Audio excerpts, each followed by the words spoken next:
Now, the apostrophe is arguably one of the most misused pieces of punctuation in the English language, and now one council has actually banned it altogether. They've given up. They've given up, yeah. North Yorkshire Council says street names are more difficult to search for online or on sat-navs if they've got an apostrophe in or any other special characters. So they're getting rid of it. The people who live there aren't so sure. In fact, one unhappy local has taken matters into their own hands and has drawn the correct apostrophe back on the signs with a permanent marker. What do you think, Sue, not using apostrophes? No, I don't like it. I think you should use apostrophes. Would you put them back on? Yes. Did you put it back on? No, definitely not. You should definitely not the grammar girl. Definitely not me. Trying to teach children the basics of grammar and punctuation and then not to have it presented properly when they're out and about. Yeah, bring back the apostrophe. It doesn't matter because it's the same like pronunciation. Yeah, and then right now when I tell people my home address or what the road I am on, for me myself, I feel like it's the same. If you start losing things like that, then everything goes downhill, doesn't it? Signs should contain proper language. So, if all these street chat signs are going to change, what would you say about that? If you could sum it up to North Yorkshire Council, what would you say to them? I'd say replace them exactly as they were.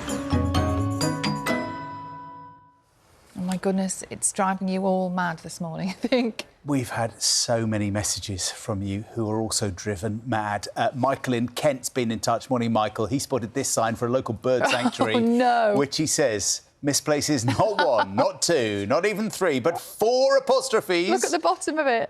Birds, Kent's reptiles, bird of meerkats, otters. Michael's been driven mad by that. Thank you very much indeed. Some people would be... We should have done a warning. Turn away now if you're offended. It's going to make you really cross. Well, joining us now is someone who knows a lot about punctuation. Countdown, Susie Dent.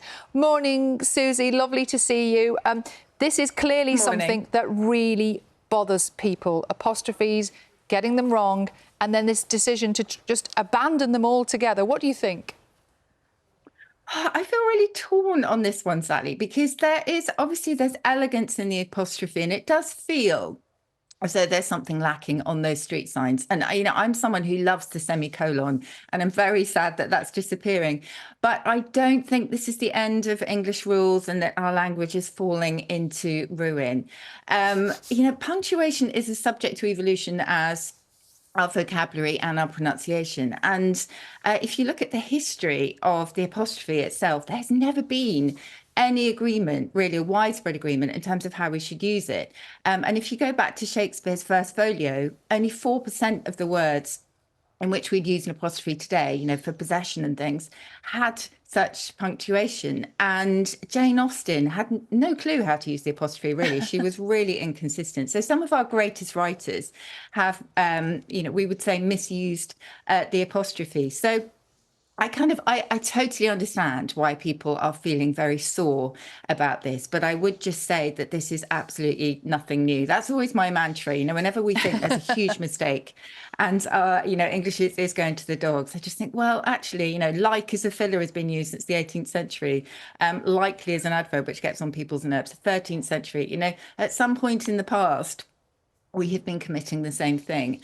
And the only other thing I would say is that I think if these were sort of lowercase, then I would be bothered more. But in French, you know, quite often with capital letters, they leave the accents off as well. And the apostrophe, as I understand it, has a specific meaning or multiple meanings in computer programming. So I sort of understand the rationale. So I am going to be diplomatic and say I can see both sides. Should go into politics. We're looking here. It's something like, for example, in names. We've had a message here from Christine O'Brien, who says that with a surname like O''Brien, it causes all kinds of problems with email addresses and booking holidays online. And that's the kind of issue that we're talking about. I mean, we've talked about the past. Can you imagine that in the future, maybe we just won't have apostrophes at all?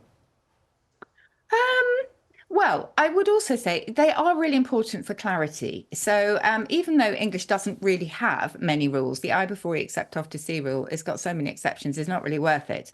But they are important for clear communication. And I think when we trip over a word, then the impact of a message is completely lost because we're going back and we're trying to understand something. So I can't quite envisage that. But as I say, punctuation is changing. So you think of the colon and the semicolon, as I mentioned, they're really being replaced by dashes now.